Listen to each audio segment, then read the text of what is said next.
بسم اللہ الرحمن الرحیم۔ السلام علیکم۔ ٹی وی 49 نیوز کے ساتھ میں ہوں منیر پیرزادہ۔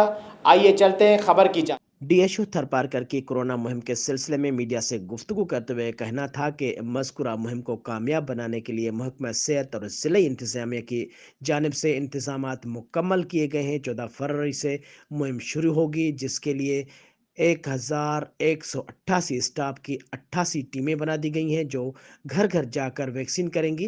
مزید بتا رہے ہیں تھرپارکر سے ٹی وی 49 نیوز کے district bureau chief Dilip Kumar Harani. ضلع انتظامیہ اور محکمہ صحت تھرپارکر کی جانب سے 1 فروری سے 14 فروری تک ضلع تھرپارکر میں گھر گھر کورونا کی وبا سے بچانے کے لیے ویکسینیشن مہم چلائی جائے گی۔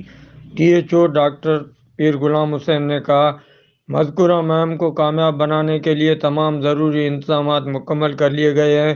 ضلع بھر میں 12 سال سے زائد عمر کے 10,20,588 افراد کو کورونا ویکسین لگانے کا ہدف ہے۔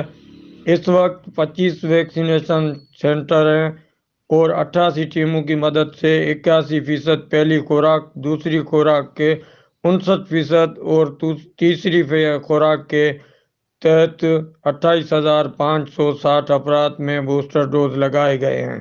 مذکورہ ویکسین مہم کے دوران ضلع میں 4,11,088 افراد کو کورونا وائرس سے محفوظ رکھنے کے لیے ویکسینیشن کی جائے گی، جس کے لیے focal person doctor Satram Das ہیں۔